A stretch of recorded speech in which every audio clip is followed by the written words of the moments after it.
বাসুদেব দত্ত ফিরে এলেন মা। সবসময় তার মাথার মধ্যে, মুখের মধ্যে, শরীরের মধ্যে শুধুমাত্র গৌর না, গৌর বিনা আন জানে না। বাড়িতে এসে দরজায় ধাক্কা দিচ্ছে, জয় গৌর, জয় গৌর, ও পদ্মা, পদ্মা গো দরজা খোলো, ও পদ্মা, জয় গৌর, জয় গৌর, দরজা খোলো পদ্মা। পদ্মাবতী দরজা খুলে স্বামীকে দেখে যেই না ভিতরে ঢুকে গেছে, আরে জয় গৌর, জয় গৌর, কেমন আছো গো পদ্মা? হ্যাঁ, বলে এতদিন কোথায় ছিলে শুনি? জয় গৌর, জয় গৌর, সে অনেক কথা, তোমাকে আমি পরে বলবো ক্ষণে, একটু তেল দাও দেখিনি, চানটা করে আসি, আর বড় ক্ষুধা পেয়েছে, একটু সেবার ব্যবস্থা করো। জয় গৌর, জয় গৌর। বলে কি শুরু করেছে? জয় গৌর, জয় এসছে থেকে জয় গৌর, জয় গৌর করছে। আরে বাবা, পাড়া প্রতিবেশী শুনলে কি বলবে? বলবে না পাগল হয়ে গেছে, জয় গৌর, গ্রাম ছাড়া করবে। জয় গৌর, জয় গৌর করতে করতে চলে গেলেন স্নানে। পদ্মাবতী রন্ধন করে আসন পেতে স্বামীকে সেবা দিচ্ছে, পাখা দিয়ে বাতাস করছে, আর সেবা করছে, আর জয় গৌর, জয় গৌর। কিছুক্ষণ বাদে বলছে, ও পদ্মা, পদ্মা গো, বলি তোমারও সেবাটা বেড়ে নাও না, একবারে প্রসাদটা নিয়ে এসো, দুজনে মিলে গল্প করতে করতে করবো। পদ্মাবতী বলছে, না স্বামী, তুমি সেবা করো, আমি পরে পাবো। জয় গৌর, জয় গৌর, কেন একসাথে পেতাম? বলে আসলে কি হয়েছে স্বামী, তুমি যে আসবে তা তো আমি জানতাম না, আমি তো একজনের মতোই রন্ধন করেছি, তাই তুমি পেয়ে নাও, তারপরে আমারটা আমি দেখছি। বলে আগে বলতে পারতে, তাহলে দুজনে ভাগাভাগি করে খেতাম। বলছে তাই কি হয়?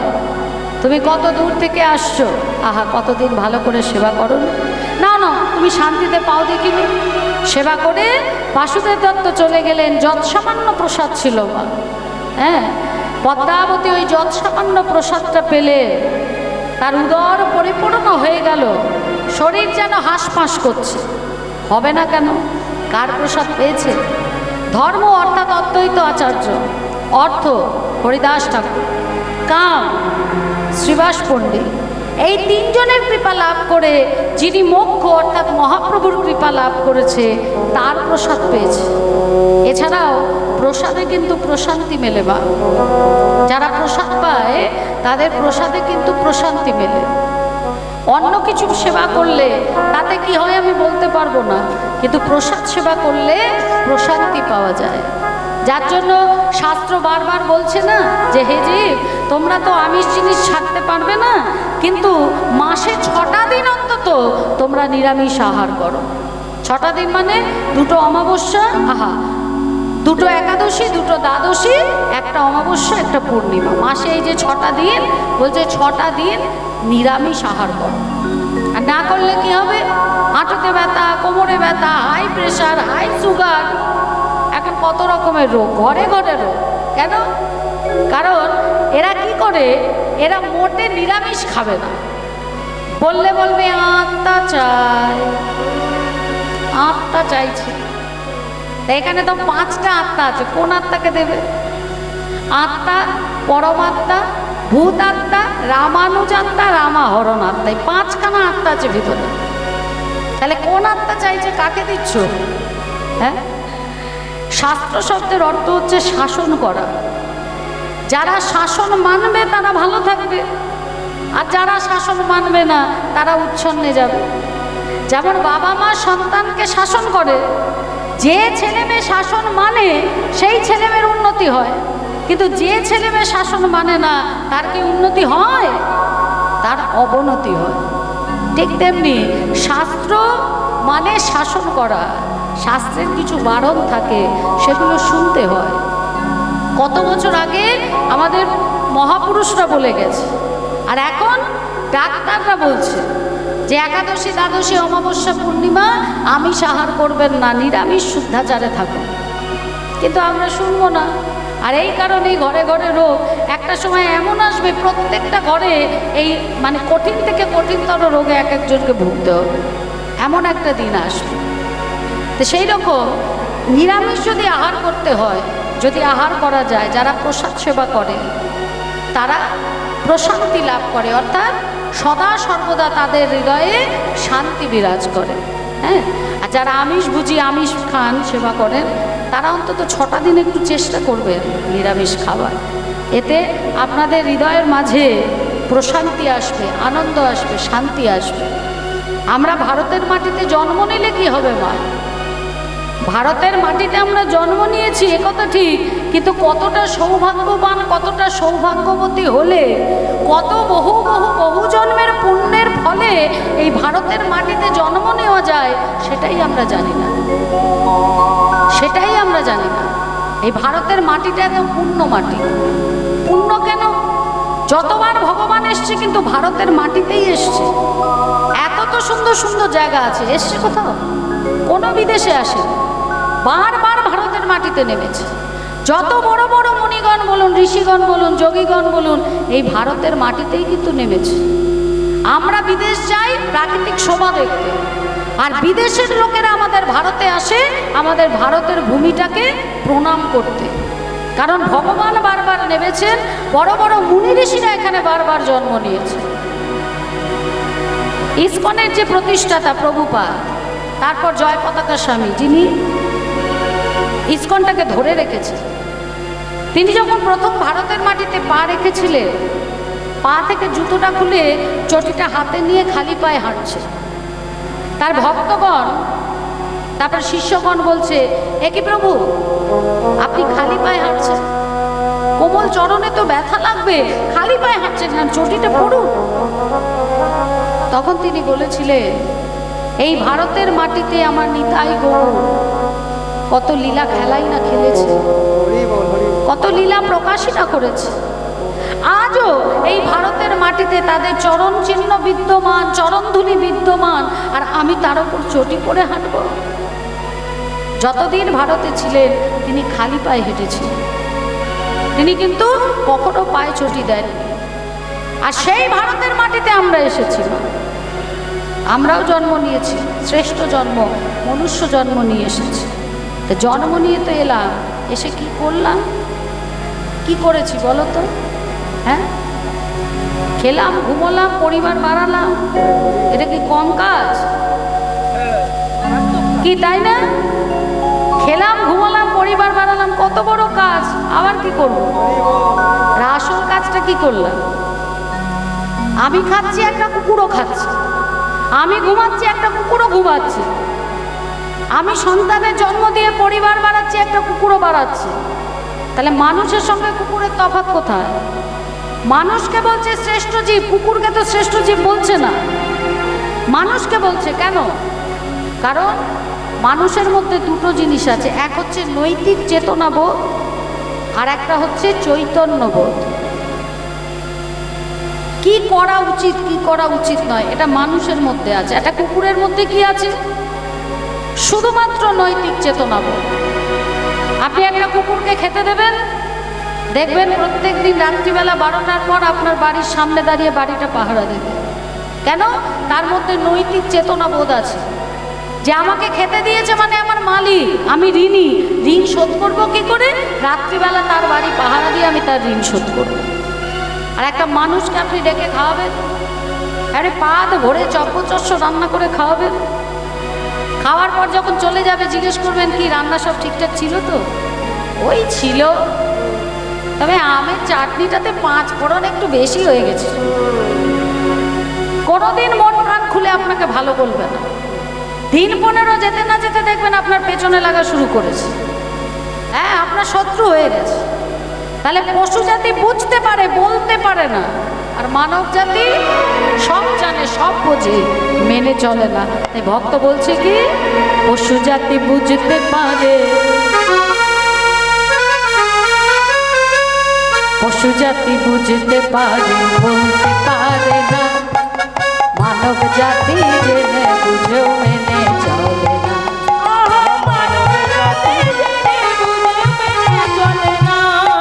জ্ঞান আর বুদ্ধি দ্বারা মানুষ হয় না, জ্ঞান আর বুদ্ধি দ্বারা মানুষ হয় না। মানুষ হবে জাগবে যেদিন জ্ঞানের চেতনা, মানুষ হবে জাগবে যেদিন জ্ঞানের চেতনা। তুমি মানুষ হবে জাগবে যেদিন জ্ঞানের চেতনা, তুমি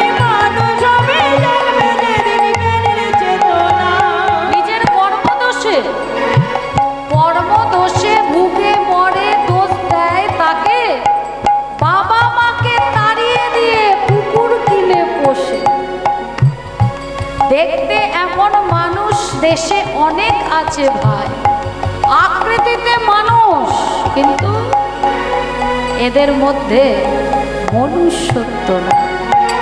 মানুষ মানুষ নয় মনুষ্যত্ব ছাড়া, হোক না যত জ্ঞান বিদ্বেষ বিবেকেতে ভরা। মানুষ মানুষ নয় মনুষ্যত্ব ছাড়া, হোক না যত জ্ঞান বিদ্বেষ বিবেকেতে ভরা। মনে আর মানে ও মানুষের নয়, জানান্তরে কৃষ্ণ ভক্তি সে যে মানুষ হয়। জানান্তরে কৃষ্ণ ভক্তি সে যে মানুষ হয়। এই হলো মানুষ। তাহলে আমরা কি করলাম? এলাম, খেলাম, ঘুমালাম, পরিবার বানালাম, চলে গেলাম। শুধু যাওয়া আসা আর আসা যাওয়া, আর কি আমার আমার ভালোবাসা সব আমার। ঠাকুর রামকৃষ্ণ দেব গিরিশ ঘোষকে বলছে, গিরিশ ওই আমার আমার আমার আমার আমার থেকে আটা বাদ দিয়ে দে, তাহলে কি হবে? সবই মা, সবই সবই মার, সবই মার, সবই মা, সবই মা, সবই মার। আমার আমার আর রবে না, সবই মা, সবই মা। আর রবে না, সবই মার, সবই মার। আমার আমার আর রবে না, যেই আটা বাদ দিয়ে দেবে সব ছাড় হয়ে যাবে মা। হ্যাঁ, সঙ্গে করে কিছু নিয়ে আসনি, সঙ্গে করে কিছু নিয়ে যাবে না। যাবার সময় তোমার সঙ্গে যাবে শুধুমাত্র তোমার কর্ম। যেমন পুতুল নাচায়, উপর থেকে দড়ি দিয়ে নাচায়, আর নাচ হয়ে গেলে কি করে? দড়িটা ধরে খিচ টান দেয়, পুতুলটাকে তুলে নেয়। তেমনি আমরাও হলাম এক একটা পুতুল, উপর থেকে দড়ি দিয়ে নাচাচ্ছে, নাচ শেষ হয়ে যাবে, এমন খিচ টান দেবে 1 সেকেন্ডও সময় পাওয়া যাবে না। কার কাছে কতটুকু সময় আমরা কেউ বলতে পারি না। এ জন্মে মানুষ হয়েছি, অমুক হয়েছি, পরের জন্মেও যে মানুষ হব বা তমুক হব তাও কিন্তু বলতে পারি না মা। হ্যাঁ, তাহলে যেটুকু সময় আছে সেইটুকু সময়টা কিন্তু কাজে লাগাতে হবে।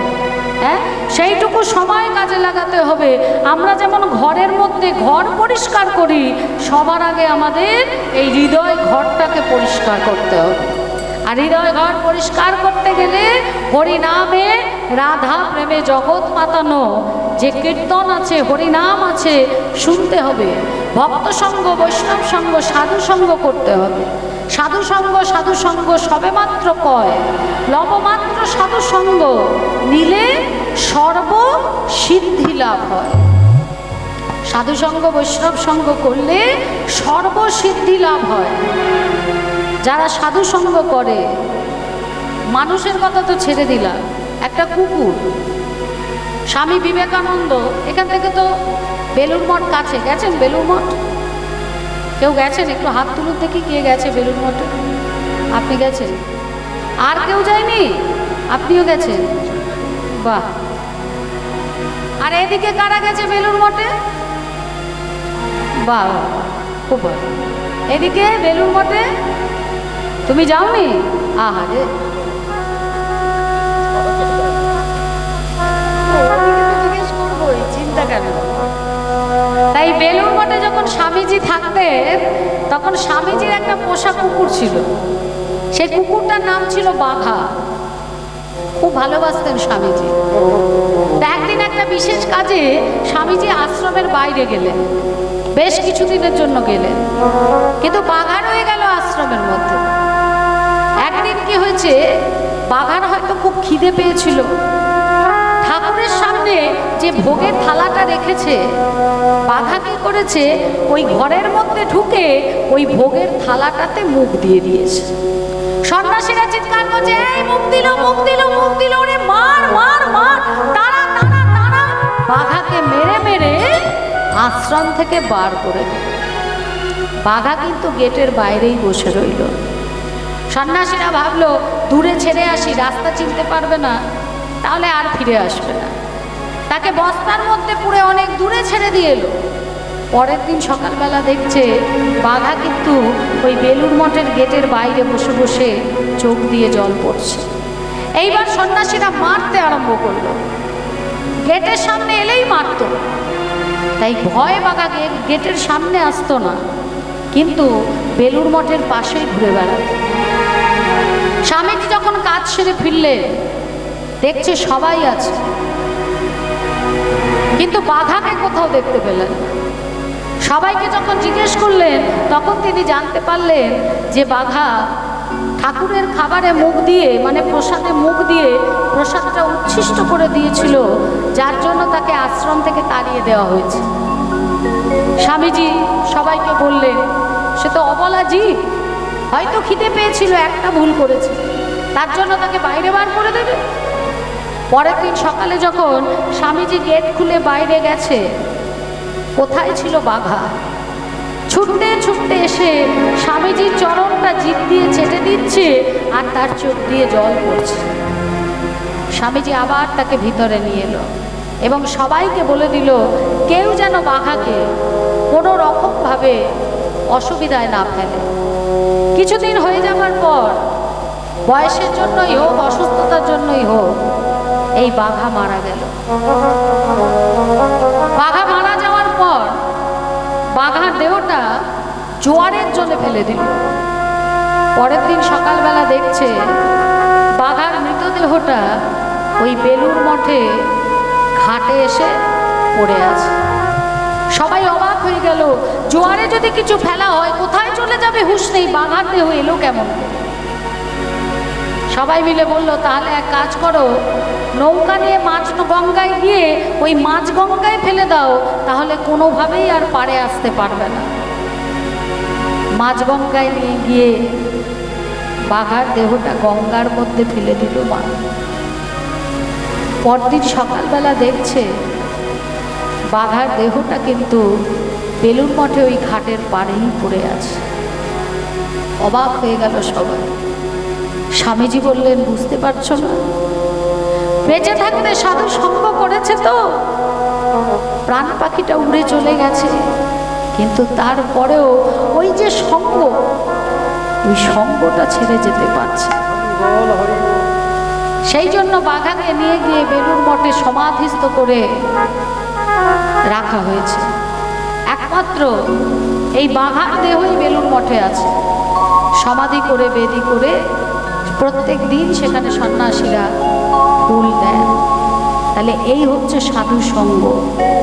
যত সাধু সঙ্গ করবে তত হৃদয়ের মাঝে প্রেম জাগবে, ভগবানের প্রতি প্রেম, জাগতিক জগতের প্রেম নয়। জাগতিক জগতের প্রেম মানে কামনা বাসনা, লোভ লালসা, আজ আছে কাল থাকবে না। যতদিন করতে পারবে ততদিন প্রেম থাকবে, যখন করতে পারবে না ছুঁড়ে ফেলে দেবে, সেই প্রেম নয়। প্রেম হলো ভক্ত আর ভগবানের আদি অনন্তকাল যা অটুট হয়ে থাকবে। সেই জন্য ভক্ত সঙ্গ করতে হবে, সাধু সঙ্গ করতে হবে, নাম শুনতে হবে, নাম করতে হবে। আবার এই জন্ম পাবো কিনা আমরা জানি না, যেটুকু সময় কাজে আছে সময়টা কাজে লাগাতে হবে। প্রত্যেকে আমরা ত্রিতাপ জ্বালা ভোগ করছি, এই জ্বালা পুকুরের মধ্যে চুবে থাকলেও কিন্তু মিটবে না। হ্যাঁ, এই জ্বালা মেটানোর জন্য একটা দড়ি দরকার, একটা বালতি দরকার, আর একটা কুয়ো দরকার। দড়ি কোন দড়ি? গুরুরূপ দড়ি, দেহরূপ বালতি। গুরুরূপ দড়িটাকে দেহরূপ বালতির সঙ্গে বেঁধে কৃষ্ণরূপী কূপের মধ্যে জমাতে হবে। সেই কূপ থেকে যে জলটা উঠবে, সেই জলটা যখন ঢালবে তখনই এই জ্বালা থেকে মুক্তি পাবে। এর বাইরে হাজার চেষ্টা করলেও এই ত্রিতাপ জ্বালা থেকে মুক্তি পাবার অন্য কোনো রাস্তা নেই। তাহলে আজকে বাসুদেব দত্ত যখন শুতে গেলেন, বিশ্রাম নিতে গেলেন, তার স্ত্রী পদ্মাবতী বাসুদেব দত্তের চরণ সেবা করছে। ঘুমিয়ে ঘুমিয়েও কিন্তু গৌর নাম ছাড়ছে না, ঘুমিয়ে ঘুমিয়েও গৌর নাম করছে। গৌর গৌরবে গৌর বৈভবে গাহো গাহো গোরার নাম মন আমার গাহো গাহো গোরার নাম। গৌর গৌরবে গৌরব। যিনি অনন্ত কোটি বিশ্ব ব্রহ্মাণ্ডের মালিক, আর এই দেবদেবীরা তারই শরীর থেকে শাখা প্রশাখা রূপে বহিরাঙ্গে প্রকাশ লাভ করেছে। ভগবানের দেহ থেকেই আবির্ভাব, ভগবানের দেহের মাঝেই এরা বিলীন, শাখা প্রশাখা রূপে বিস্তার লাভ। তাহলে আজকে যখনই বলেছে যে কলির জীব উদ্ধার করো, আমি নরকে যেতে প্রস্তুত আছি, সঙ্গে সঙ্গে গৌর হরি বললেন, যেজন এই কলিযুগে হরিনাম মহামন্ত্র বলবে, হরিনামের তরণীতে ভাসবে, সেই অনায়াসে ভবনদী পার হয়ে যাবে। আর আজ থেকে আমি গৌর তোমার শরীরের মাঝে, তোমার দেহের মাঝে বিরাজ করব। মহাপ্রভুর চরণে প্রণাম জানিয়ে ফিরে আসছে বাসুদেব দত্ত। প্রণাম করিয়া বাসুগৃহেতে চলিলা, প্রণাম করিয়া বাসুগৃহেতে চলিলা, প্রণাম করিয়া বাসুগৃহেতে চলিলা, প্রণাম করিয়া বাসগৃহেতে চলিলাম। গৌর গুণ গাইতে গাইতে উপনীত হইলা, গৌর গুণ গাইতে গাইতে উপনীত হইলা। গৌর হাগো হাগোর হাগোর বলে হাগোর হাগো, বলে হাগৌর হাগৌর। দুটি নয়ন জলে পরিব, হাগোর হাগো, দুটি নয়ন জলে পরিপূর্ণ, ভাবে প্রেমে ভরপুর, নয়ন জলে পরিপূর্ণ, ভাবে প্রেমে ভরপুর, নয়ন জলে পরিপূর্ণ, ভাবে প্রেমে ভরপুর। নয়ন জলে পরিপূর্ণ। হাগৌর হাগৌর। মহাপ্রভু চরণে প্রণাম জানিয়ে যখন ফিরে আসছে, তার সর্বাঙ্গে শুধু গৌর না, বদনে গৌর ছাড়া আনা কথা জানে না। জয় গৌর, জয় গৌর, জয় গৌর, জয় গৌর নাম করতে করতে ঘরে ফিরেছে, দরজায় করাঘাত করছে। পদ্মা, দরজা খোলো পদ্মা, জয় গৌর, জয় গৌর, জয় গৌর, পদ্মা গো, দরজা খোলো, জয় গৌর, জয় জয় গৌর। গৌর। পদ্মাবতী দরজা খুলতেই বলে উঠলেন, জয় গৌর, জয় গৌর। পদ্মাবতী বলছে, কোথায় ছিলে এতক্ষণ? আর বলো না, সে অনেক কথা, তোমাকে পরে বলবো। হ্যাঁ, তাড়াতাড়ি আমি স্নানে যাচ্ছি, একটু সেবার ব্যবস্থা করো পদ্মা। জয় গৌর, জয় গৌর। বলে, কি শুরু করেছো? পাড়া প্রতিবেশী শুনলে কি বলবে? বলবে পাগল হয়ে গেছে, আমাদের গ্রাম ছাড়া করবে। বলে, জয় গৌর, জয় গৌর। ওমা, স্নান করে এসে সেবায় বসেছে। পদ্মাবতী স্বামীকে বাতাস করছে, বদনে প্রসাদ দিচ্ছে, আর জয় গৌর, জয় গৌর। কিছুক্ষণ সেবা করার পর বলে উঠলেন, ও পদ্মা, পদ্মা, তোমারও প্রসাদটা নিয়ে এসো না, দুজনে একসাথে বসে খাবো। জয় গৌর, জয় গৌর। জয় গৌর। পদ্মাবতী বলে উঠলেন, তুমি পাও স্বামী, আমি পরে পাবো। তা কেন? গল্প করতে করতে পাবো। জয় গৌর, জয় গৌর। পদ্মাবতী বলছে, স্বামী গো, তুমি আসবে তা তো জানতাম না, তা একজনের মতোই রন্ধন করেছি, সেটাই তো তোমায় দিলাম, তুমি পেয়ে নাও, আমি পরে পাবো। এ আবার কেমন কথা? জয় গৌর, জয় গৌর। আরে আগে বলবে তো, যা ছিল দুজনে ভাগাভাগি করে পেতাম। তা কি হয় স্বামী? তুমি কত পরিশ্রান্ত হয়ে ফিরেছ, আমি কি তোমায় হাত পেটা দিতে পারি? তুমি চিন্তা করো না, তুমি সেবা করো না, আমি পরে পাবো ক্ষণে। বাসুদেব দত্ত সেবা করে শয়নে গেলেন। যৎসামান্য প্রসাদ পদ্মাবতী যখনই বদনে দিয়েছে মা, ওই যৎসামান্য প্রসাদে উদর হয়ে গেছে পরিপূর্ণ। কেন বলুন তো? প্রসাদে আসে প্রশান্তি। যারা প্রসাদ পায় তাদের হৃদয়, শরীর সব কিছু প্রশান্তিতে ভরে ওঠে। হ্যাঁ, কিন্তু অন্ন আহারে প্রশান্তি পাওয়া যায় না। কিন্তু তার মানে এই নয় যে আমি আপনাদের বলবো অন্ন আহার আপনার সেবা করবেন না, সেটা নয়। প্রত্যেকটা মানুষের জীবিকা চলছে, তাই সবাই সবার জীবিকা মতো নির্বাহ করবে এবং আপনারাও সেবা করবেন। তবে অনুরোধ যে শাস্ত্র বিধানটা একটু মানতে হবে।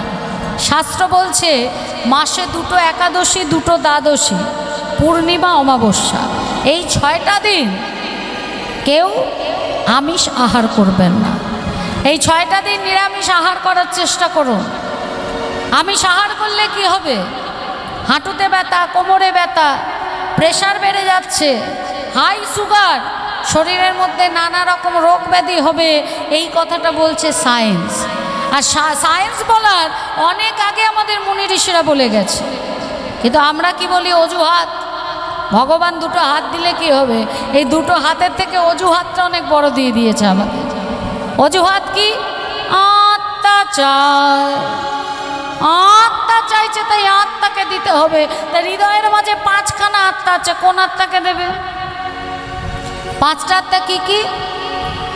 আত্মা, পরমাত্মা, ভূতাত্মা, রামানুজ আত্মা, রামচরিত আত্মা। এই 5টা আত্মা আমাদের হৃদয়ের মাঝে বিরাজ করছে। তা কোন আত্মাকে আপনি সেবাটা দেবেন? হ্যাঁ, শাস্ত্র বারবার বলছে দয়া করে এই 6টা দিন নিরামিষ আহার পালন করুন। শাস্ত্র মানে শাসন করা। যারা শাসন মানবে তারা প্রসন্নতা প্রাপ্তি পাবে, আর যারা শাসন মানবে না তাদের জীবন বিষণ্ণতায় ভরে উঠবে, তাই না? ঘরে ঘরে এই হাঁটুর ব্যথা, কোমরের ব্যথা, সুগার, হাই প্রেশার ঘরে ঘরে হবে। তাহলে প্রসাদ পেয়ে হৃদয় মন সব প্রশান্তিতে ভরে উঠেছে, স্বামীর চরণ সেবা করছে। আর এদিকে বাসুদেব দত্ত ঘুমিয়ে ঘুমিয়েও কিন্তু গৌর না, গৌর গৌরবে গৌর বৈভবে গাহো গাহো গোড়ার না মনামা, গাহো গাহো গোড়ার না।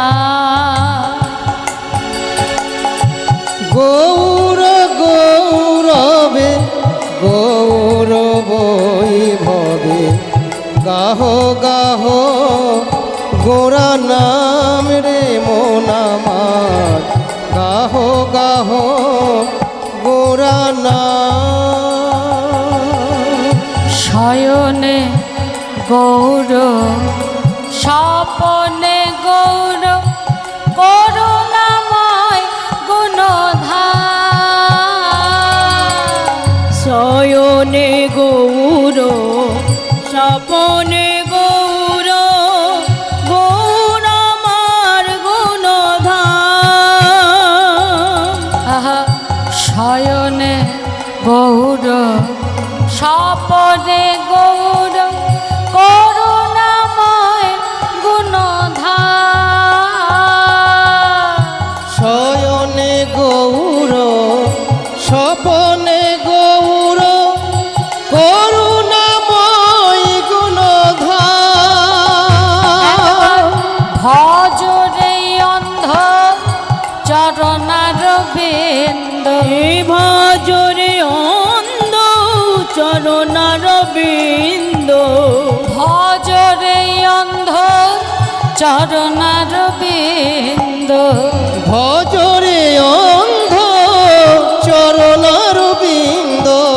দয়াময় নয়নাভিরা মন আমার, গাহো গাহো গোড়ার না মন আমার, গাহো গাহো গোড়ার না। গৌর গৌরবে গৌর বৈভবে গাহো গাহো গোরা নাম রে মন আমার। গৌর হে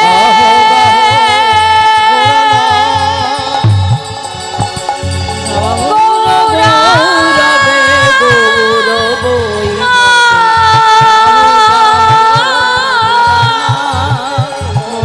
গোড়ায় আমার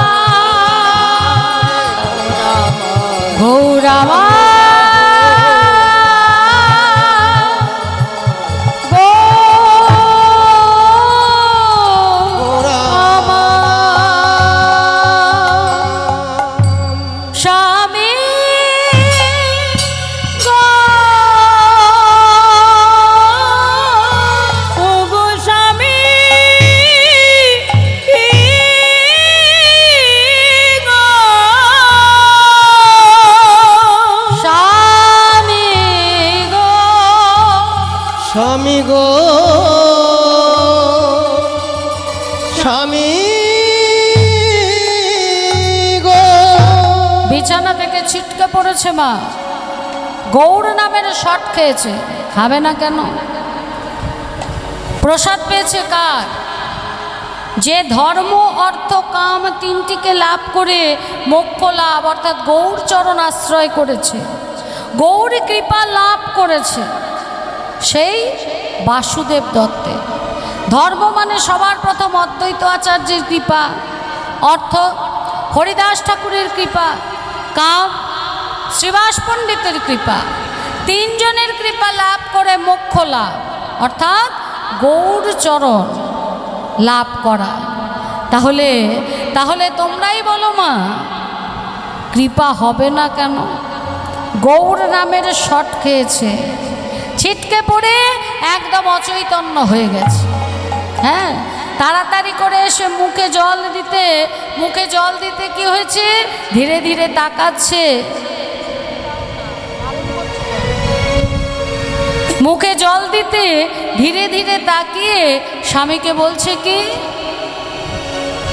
কহ না গো স্বামী পুন গৌর কথা, কহ না গো স্বামী পুন গৌর কথা, কহ না গো স্বামী পুন গৌর কথা, কহ না গো স্বামী পুন গৌর কথা, যা শুনিলে জুড়াবে প্রাণের ব্যথা, শুনিলে জোড়াবে প্রাণের ব্যথা, দুটো গৌর কথা বলো, গৌর কথা বলো, যা শুনরে হৃদয় টলমল, গৌর কথা বলো, শুনলে হৃদয় টলমল, দুটি আঁখি ভরে জল, শুনলে হৃদয় টলমল, আহা দুটি আঁখি ভরে জল, শুনলে হৃদয় টলমল, আহা দুটি আঁখি ভরে জল, শুনলে হৃদয় টলমল, দুটি গৌর কথা বলো।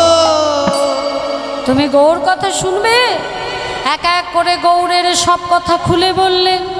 আর যখনই গৌরের কথা খুলে বলেছে, সঙ্গে সঙ্গে পদ্মাবতী বলে উঠল, একটা জিনিস চাইবো। কি হলো? খাওয়াটা কে খাচ্ছে? ও খাচ্ছে না আমি খাচ্ছি। পাখাটা বন্ধ করে দে, বন্ধ করে দে, বন্ধ করে দে, বন্ধ করে দে, বন্ধ করে দে, লাগবে না, বন্ধ করে দে। নিতাই গৌর হরি বল। একটা জিনিস চাইবো, দেবে স্বামী? কি চাই আগে বলো, দেবে? আরে বলবে তো আগে কি চাই। কেমন কথা দেখো মা, বলছে আগে বলো দেবে। এবার স্বামী কি করে বুঝবে কি চাইছে?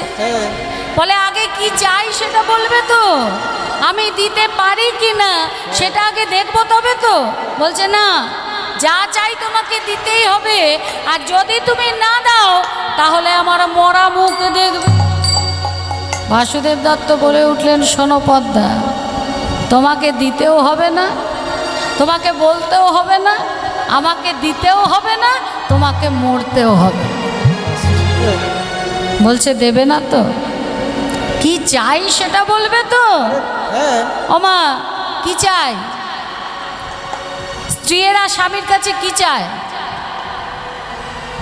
কি চায় গো? দামি একটা শাড়ি, বিবাহবার্ষিক আসছে, একটা মোটা সোনার গয়না, 5 স্টার হোটেলে খেতে যাওয়া, পাহাড়ে ঘুরতে যাওয়া। কি চাই না? চান না? চান না? কোনটা? এতটা না হোক, কিছুটা হলেও তো চান নাকি? আমাদের জন্মগত অধিকার। স্বামীর কাছে চাইবো না তো কার কাছে চাইবো? কি তাই না? হ্যাঁ, আমার খুব কিন্তু পদ্মাবতী কি চাইছে জানো মা? পদ্মাবতী স্বামীকে বলছে, যে আমার অন্য কিছু লাগবে না, গৌর এনে দাও, গৌর এনে দাও গো স্বামী, ধরি তব পায়। আমায় গৌর এনে দাও গো স্বামী, ধরি তব পায়। আমায় গৌর এনে দাও গো স্বামী, ধরি তব পায়। আমার গৌর এনে দাও গো স্বামী, গৌর এনে দাও।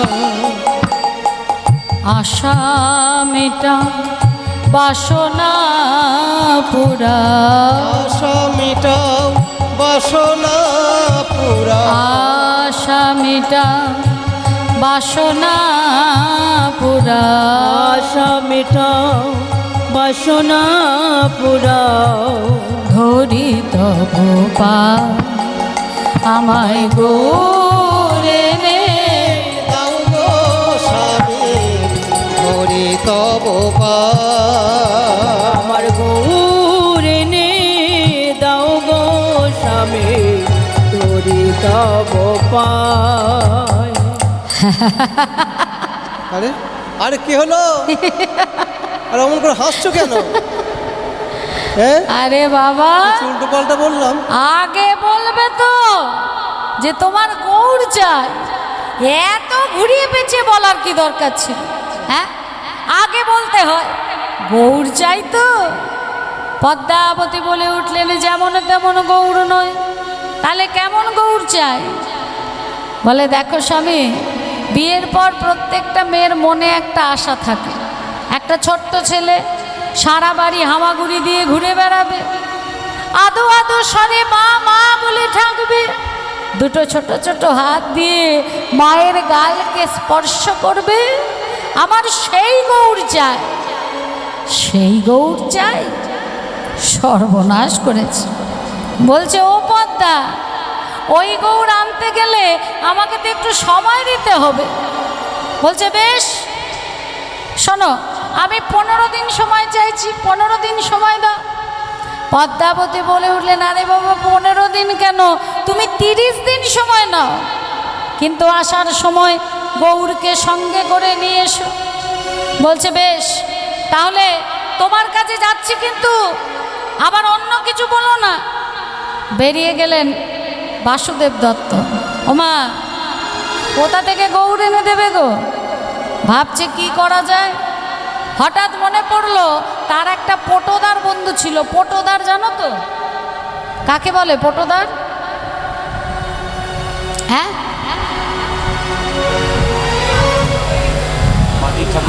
হ্যাঁ, বাহ, এই তো যারা মাটির ঠাকুর তৈরি করে, একদম ঠিক। তার একটা পটোদার বন্ধু ছিল।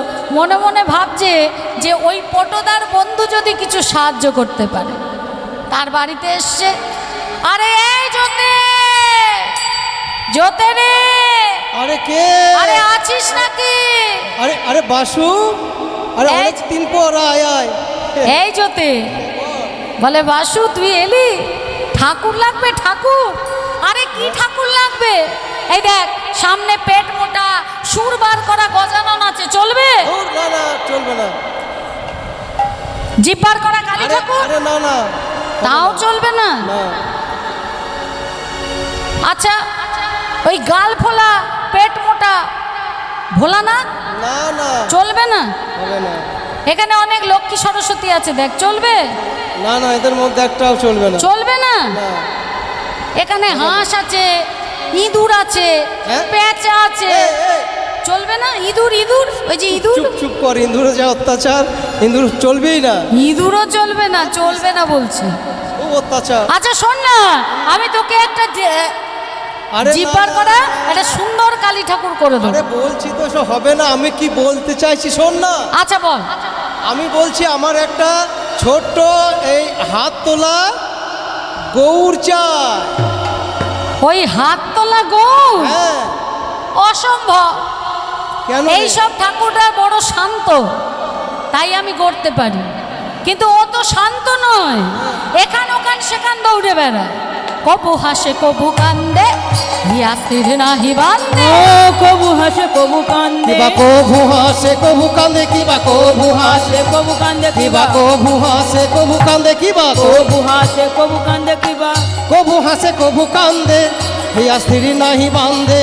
কখনো বা ঘোরাঘুরি যায় প্রাণ গৌর আমার, কখনো বা গড়াগড়ি যাই প্রাণে গৌর আমি আমার। গৌর করতে পারবো না রে, করতে পারবো না রে, গৌর করতে পারবো না রে, গৌর করতে পারবো না রে, বলবি তাই গড়ে দেব, গৌর করতে পারবো না রে, তাই করে দেব, আমি গৌর করতে পারবো না রে, আমি গৌর করতে পারবো না রে, বলবি তাই করে দেব, আমি গৌর করতে পারবো না রে, বলবি তাই করে দেব, আমি গৌর করতে পারবো না রে। কখনো বা গড়াগড়ি যাই প্রাণে গৌর আমার, কখনো বা গড়াগড়ি যাই। বলে অত শত জানি না, আমার বউটাকে বাঁচাতে হবে, 30 দিন সময় দিলাম, যেভাবেই হোক আমার একটা হাত তোলা ঠাকুর বানিয়ে দে, আমি 30 দিন বাদে আসবো। এই বলে যখন ও চলে গেছে, আর ওদিকে পদ্মাবতী মনে মনে ভাবছে গৌর যখন আসবে আঙিনার মাঝে খেলে বেড়াবে, তখন পদ্মাবতী কি করবে জানো মা? আমার গৌর যখন খেলবে আঙিনায়, আমার গৌর যখন খেলবে আঙিনায়, গৌরী যখন খেলবে আঙিনায়, বলবো আমি নগরবাসী, বলবো আমি নগরবাসী, আরে বলবো আমি নগরবাসী, বলবো আমি নগরবাসী, আয় আয় আয় তোরা দেখবি আয়, আমার গৌর যখন খেলবে আঙিনায়, আমার গৌরী যখন খেলবে আঙিনায়,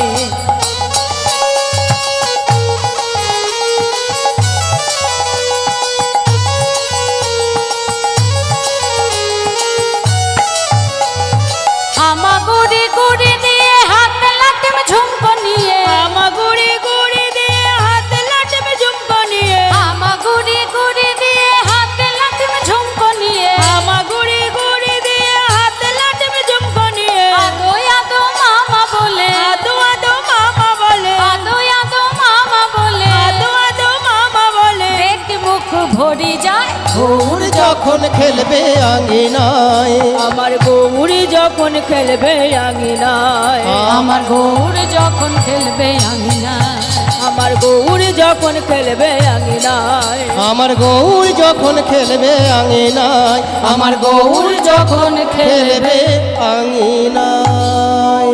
যখন মনে মনে ভাবছে, সেই সময় বাসুদেব দত্ত এসছে, হাতে গৌর নেই, বলছে কি হলো গৌরকে আনলে না তো?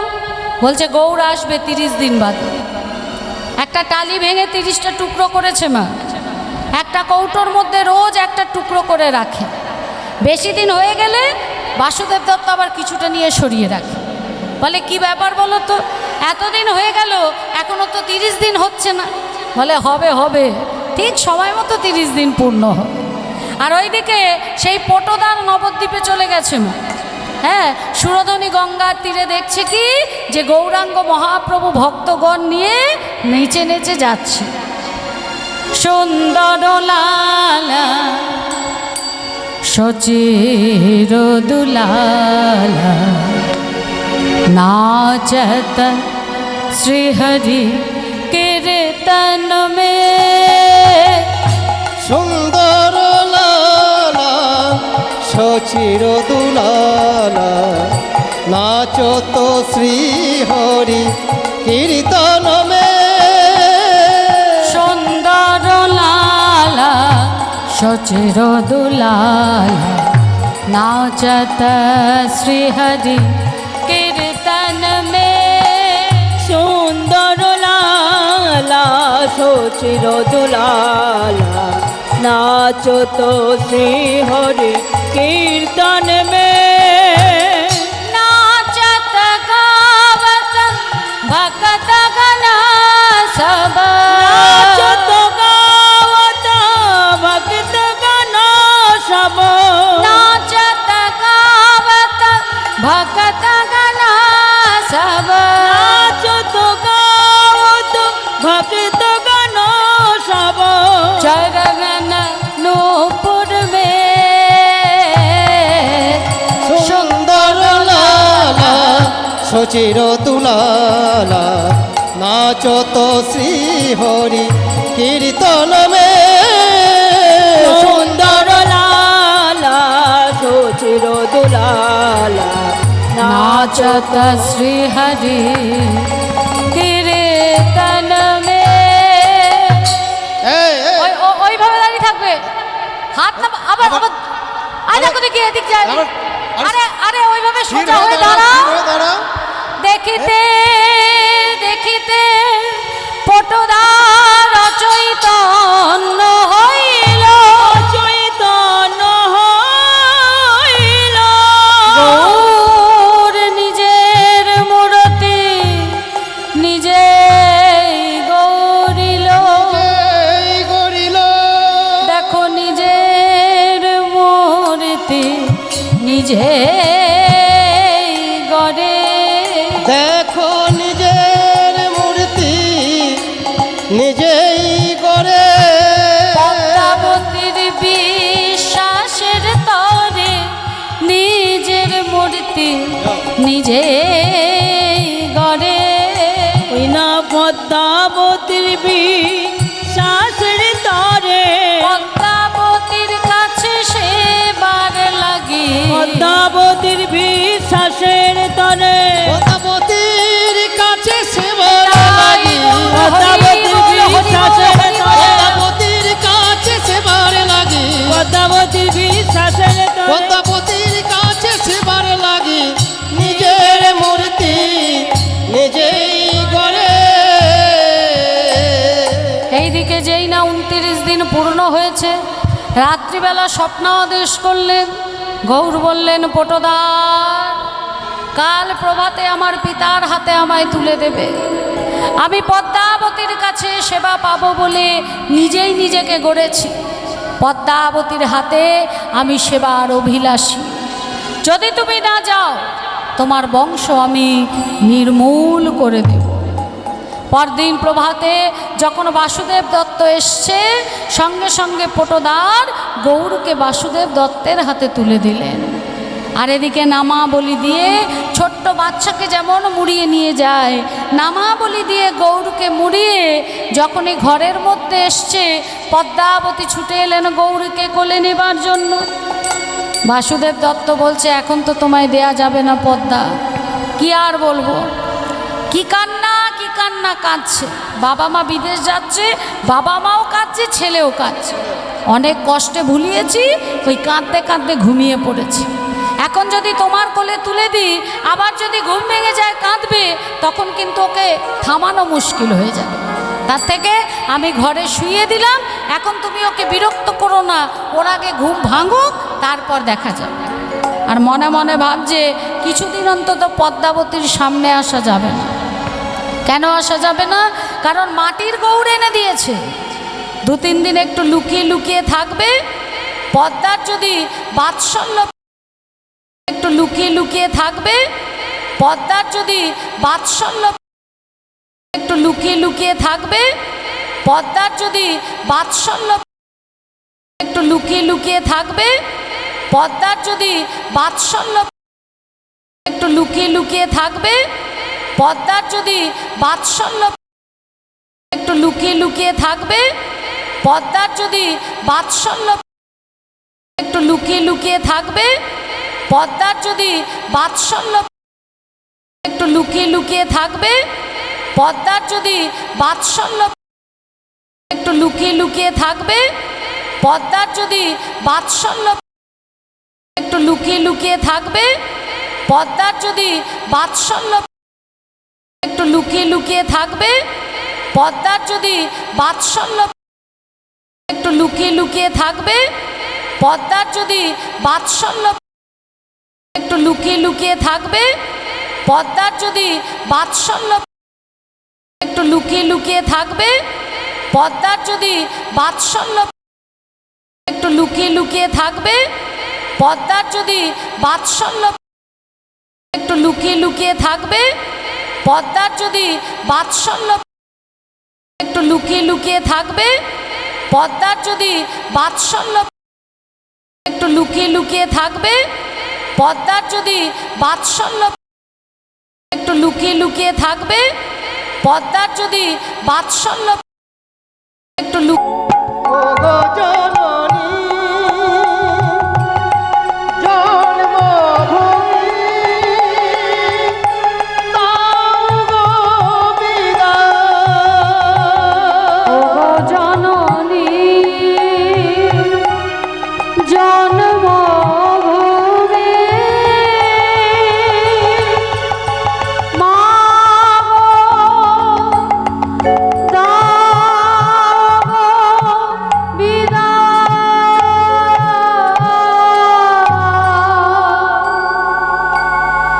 যেচে সেদে ডেকে এনে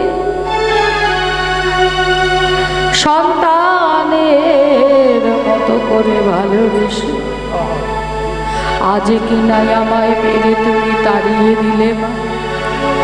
যোগী জানে যোগী পায় না, মনি যারে ধ্যানে পায় না, তাকে ডেকে এনে তুমি এইভাবে মারলে। বিদায় বিদায় মা বিদায়। ছুটতে ছুটতে চলে এলো তালপাতার কুঠিরে। বাসুদেব দত্ত দেখছে সেই মাটির ঠাকুরটা না, গিয়ে যেই না চরণ ধরেছে, পিঠের মধ্যে রক্ত দেখে বলছি কি কে তোকে এইভাবে বেড়েছে? দেখো না বাবা, একটু দুধ খেয়েছিলাম, তাই মা আমাকে কিভাবে মেরেছে দেখো। এত বড় সাহস, এক্ষুনি ওর ঘাড় ধাক্কা দিয়ে ওকে বার করে দেব। না বাবা, আমি আর ওই বাড়িতে ফিরবো না, আজ থেকে আমি তোমার কাছে থাকবো। এখানে কি করে থাকবে তুই? হ্যাঁ বাবা, তোমার পায়ের কাছে যতটুকু জায়গা থাকবে, সারা রাত আমি তোমার পায়ের কাছে দাঁড়িয়ে তোমায় পাহারা দেব। গৌর থেকে গেল তালপাতার কুটিরে।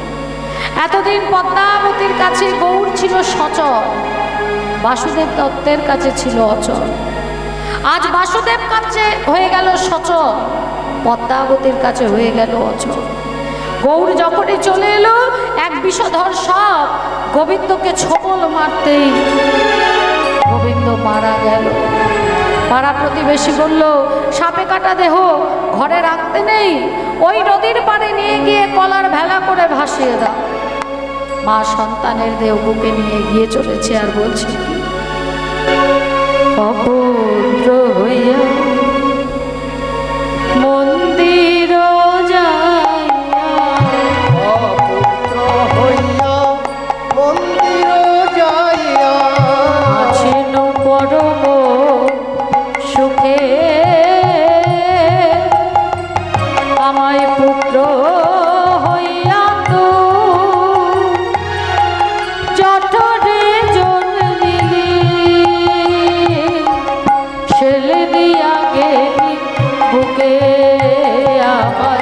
শের দিয়া গেলি বুকে আমার, শের দিয়া গেলি বুকে। বলেছিলাম ছিলাম আমি ভালো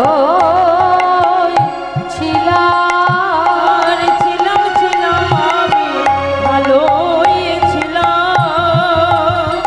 কেন পুত্র হয়ে জনমিলি, ছিলাম ছিলাম ভালোই ছিলাম।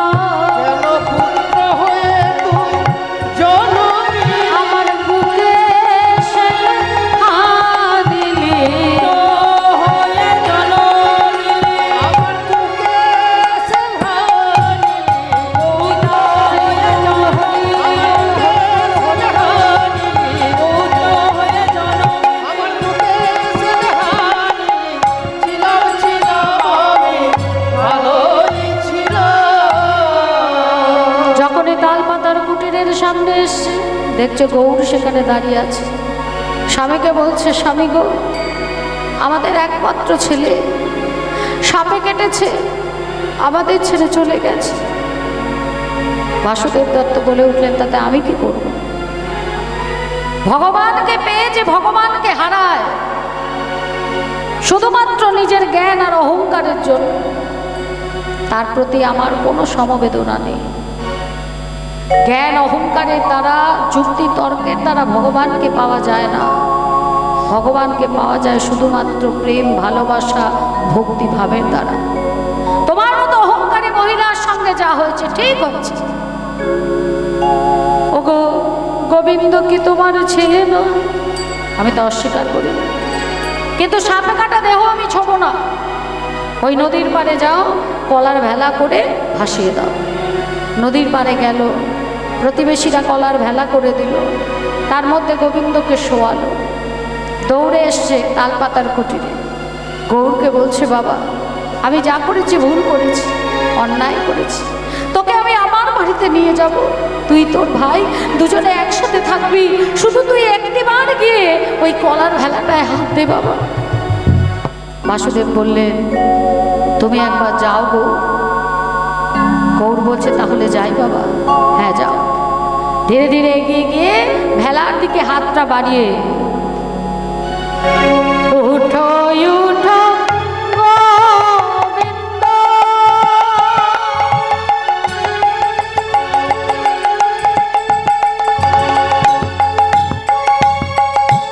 গৌর ডাকিল,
দেখে মন কেড়ে নিতে কতক্ষণ। ভগবানকে সন্তান রূপে চাইল, ভগবান নিজে এলো পরীক্ষা করার জন্য, সন্তান দিল এটা দেখার জন্য যে সন্তান পেয়ে কি সে ভগবানকে ভুলে যায় না মনে রাখে। সন্তানকে পেয়ে যখন ভুলে গেল, তখন সন্তানকে মায়ের কোলে ফিরিয়ে আমার মাটির গৌর মাটির হয়ে গেল। ভক্ত আর ভগবানের মিলন হইল, ভক্ত আর ভগবানের মিলন হইল, বদন ভরে সবে মিলে হরি হরি বলো, জয় গৌর ভক্তবৃন্দ গৌর যার প্রাণ, সবে মিলে দেহ মনে প্রেম ভক্তি দান, সবে মিলে দেহ মনে প্রেম ভক্তি দান। কৃপা করো হে, আমায় কৃপা করো হে, কৃপা করো হে, যেন বদন ভরে নাম গাইতে পারি, কৃপা করো হে।